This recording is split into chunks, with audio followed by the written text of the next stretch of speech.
Hello, my name is Michael Houtzager, and I am the producer of the content on this CD and on the website.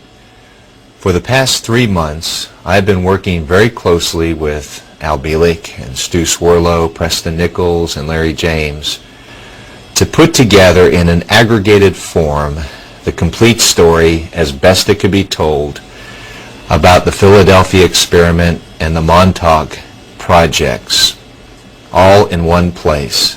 It has been quite an interesting experience for me personally. We have gone down roads which I have never imagined in conversation, and ideas have popped up and been presented to me, some ideas which I myself have never contemplated. I will say that the information presented here will be easy for you to discount as fantasy.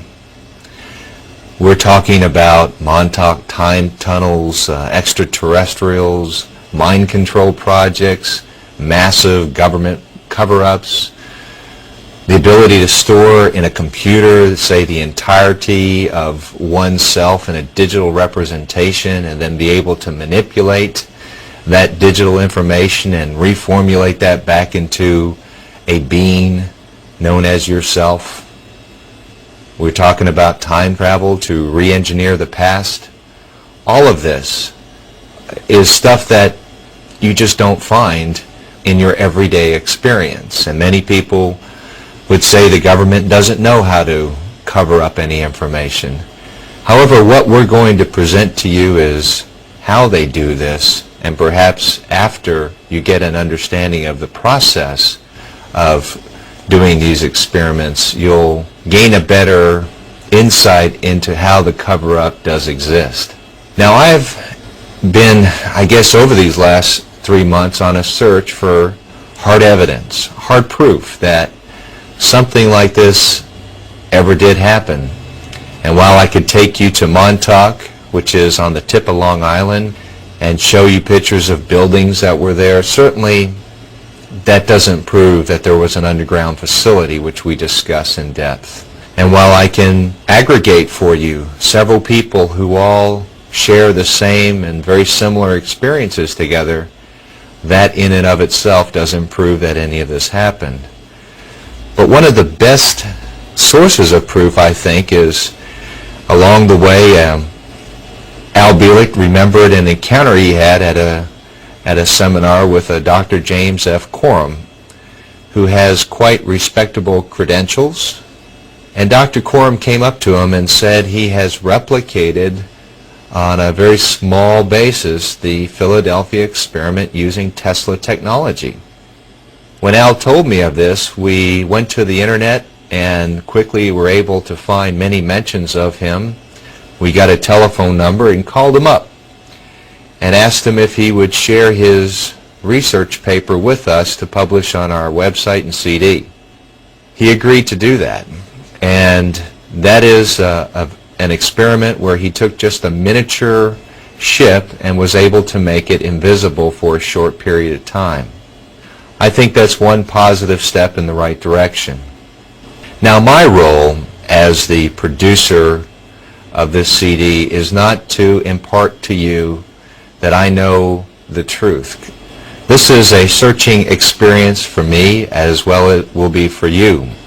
I don't know the truth, and certainly the deeper I get into this material, the more I learn how little I know about anything at all, it seems like. But my job is to put the information out to each one of you in a way that is hopefully devoid of my own opinions, my own perceptions, and to let these people tell their story. Now, presented here is perhaps the most comprehensive arrangement of content ever made about the life of Al Bielek. And this life is indeed a very, very complicated and confusing life. On the CD and on the website, I put together a timeline showing the dual lives of Al Bielek. On one side, there's the life of Ed Cameron, and on the other, there's the life of Al Bielek. Al Bielek claims that he was originally Ed Cameron, who was born in 1916. His father was Alexander Duncan Cameron. He had a brother. Actually, he had several brothers. Ed Cameron's life was interesting in that he was born into a wealthy family. He went through college and graduated with a PhD in physics from Harvard University. Shortly after that, he was then recruited by Dr. John von Neumann to work in the Navy.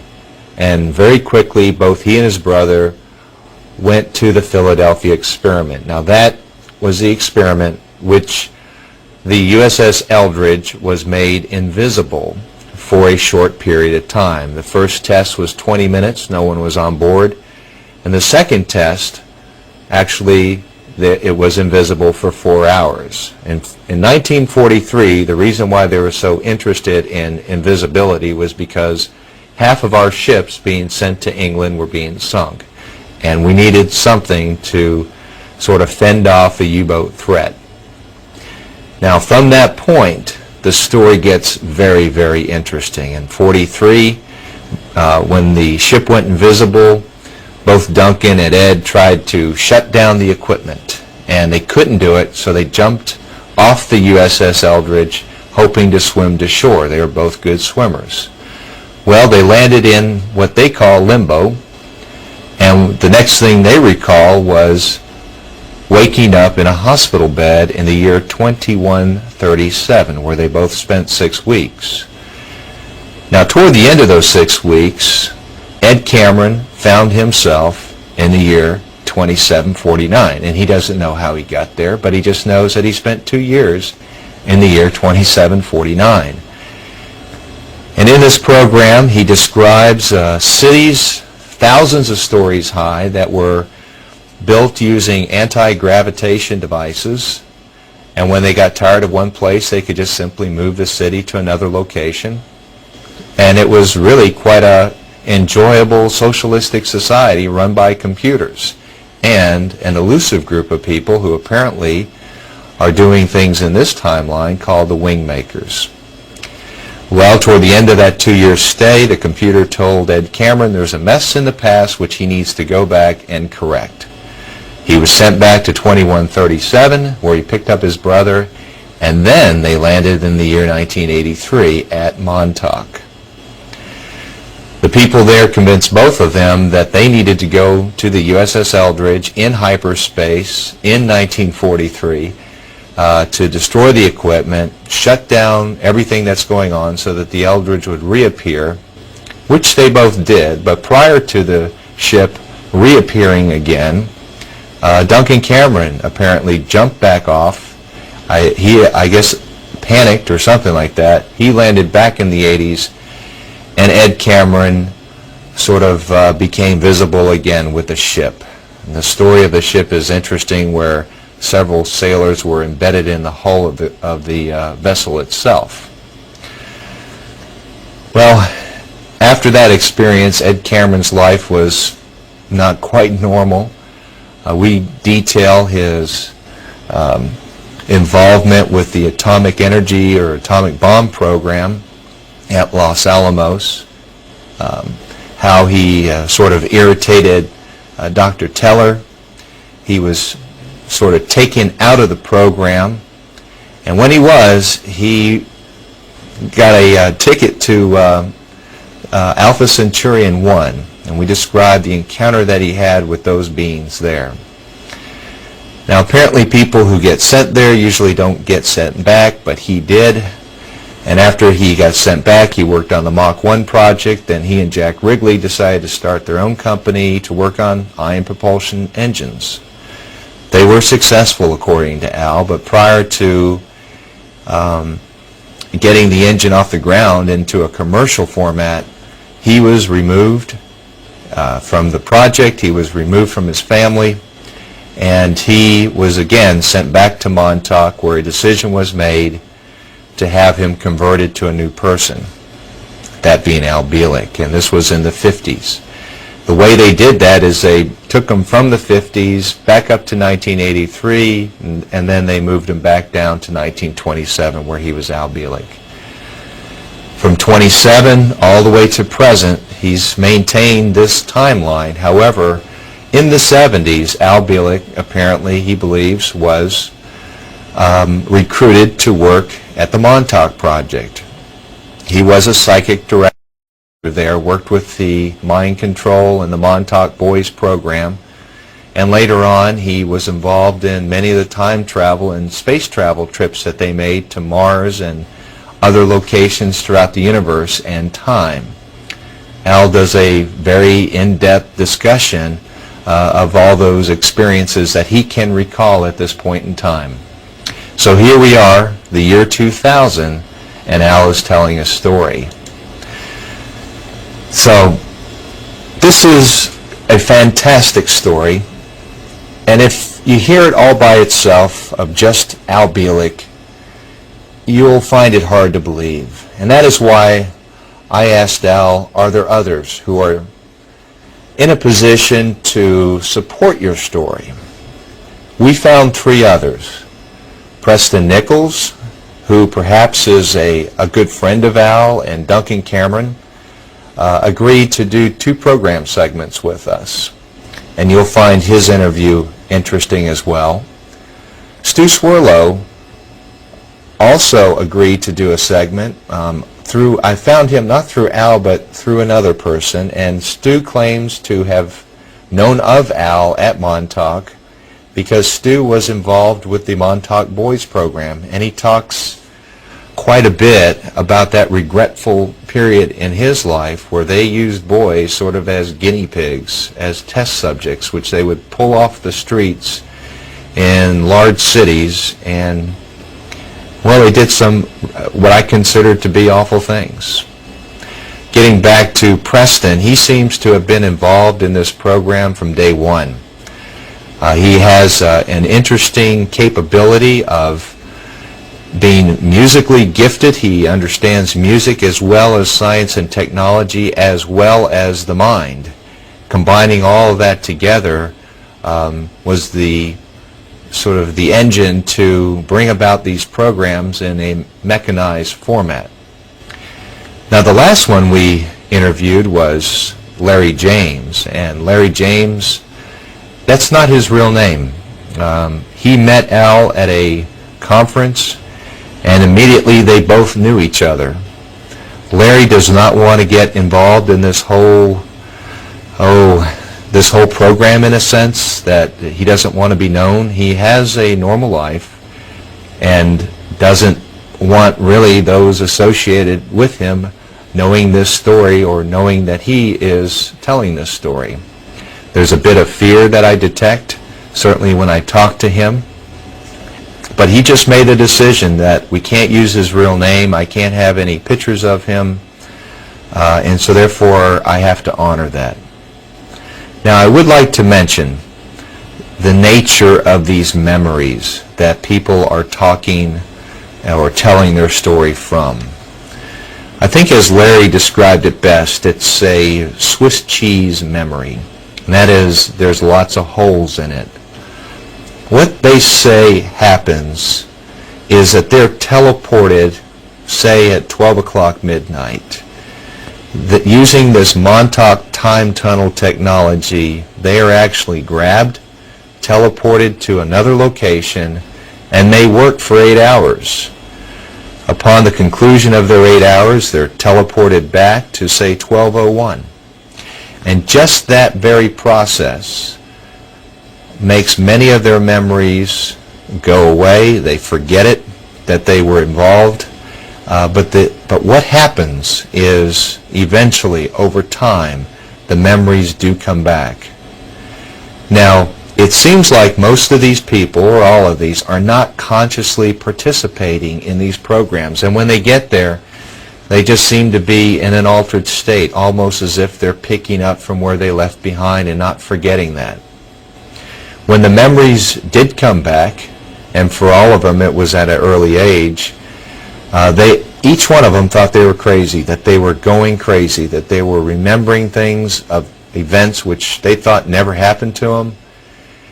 And it was until others came up and confirmed these memories for them, and they were able to discuss it with others, did they begin to know that they weren't crazy, that they had actually experienced these events for themselves. There is a common theme among all these people who are presented here in this program, and that is, really truly, financially, none of them are very well off. They all seem to struggle to get by day, and I know that if I was trying to make money, then going about it, telling these fantastic stories to others, certainly that is not the best way to go about making money. But they are very serious in nature, and I believe that they believe fully in what they are telling you on this program here. They truly believe it. Whether it's indeed a made-up memory or not, I can't tell you that. That is for you to judge. Now, as I spent these 3 months with everybody, there were some inconsistencies, and as you listen to the program, you will hear some inconsistencies. The first one that struck me was our discussion of the Draco, and a Draco is a reptilian from another star system who was in charge of the alien interests at Montauk. I asked them if the Draco had a tail. It would seem natural that a reptilian would have a tail.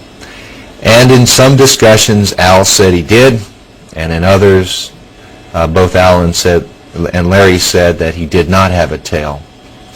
And I did that because I myself wonder about the validity, and so I tried to ask a lot of trick questions, or questions that would cause them to think, or cause them to stray from perhaps a normal path of telling a story when they're standing up in front of an audience who doesn't have the opportunity to ask those questions.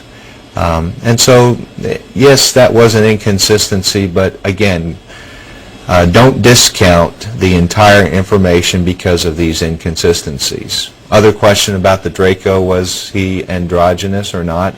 Stu Swirlo said that the Draco was, others said that he wasn't, but of course they wouldn't know whether he was or not.